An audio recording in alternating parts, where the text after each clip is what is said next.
Hey guys. Well, I got some sleep last night, which is a good thing. I was gonna go to work today, but it never happened. I stopped in there last night on the way home from the hospital at like 9:30. Me and Dad went in. I mainly just printed out some posters for him and left a note for my office manager. The doc came in yesterday with one of those looks on their face that you really just don't want the doctor to have. I'm like, Doc, I don't like the look on your face. And he goes, is everybody here? And I'm like, oh, this is not going to be good. Well, you know, my mom has cirrhosis of the liver, and this has kind of freaked her liver out into her count starting to go up.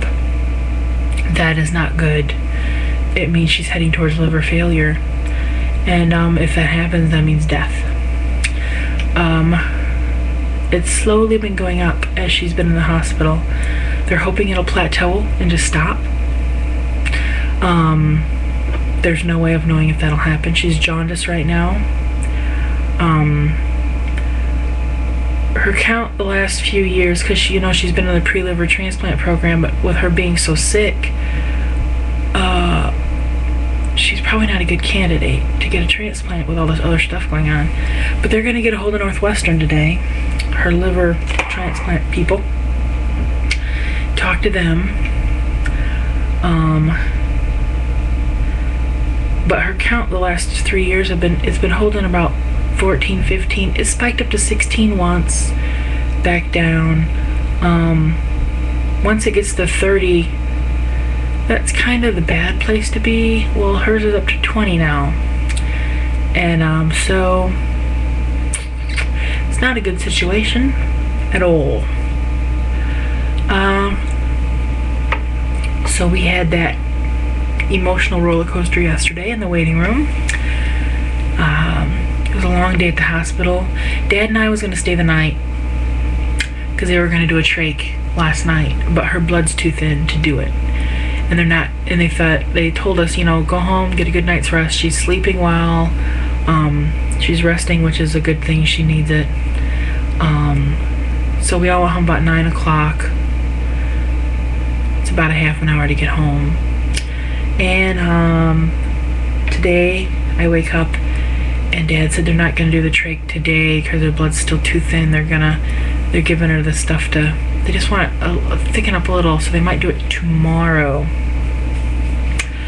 So today they're just pretty much letting her rest. They're not doing a whole lot to her today.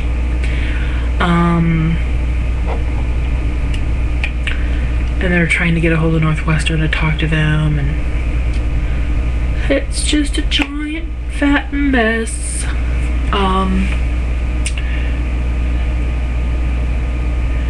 And I wake up and Dad's like,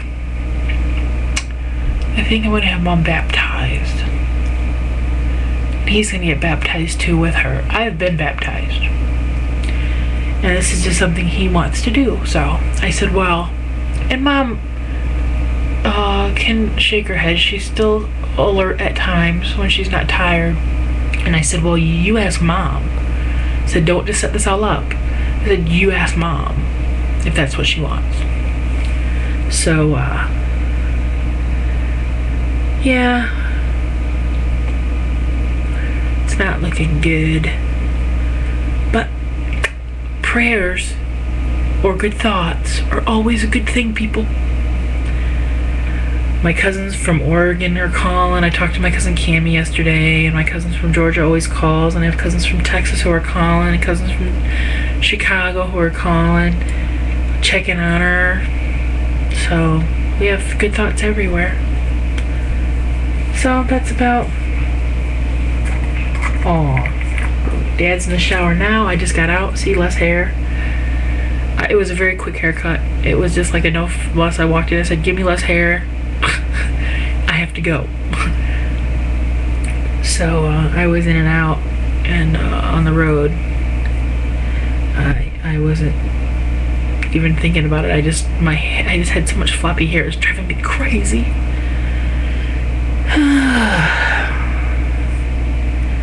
So now we're gonna go get Grandma and go to the hospital. It's like 11, so we've taken our time this morning. My dad's called the hospital like a half an hour ago to check and see what's going on. The nurses are all really good people. There's one my dad really likes. He was talking on the phone. He goes, I think you're the nurse I really like. I said, Dad, you should really like them all. So, I guess that's all. I'll stop gabbing now. Bye.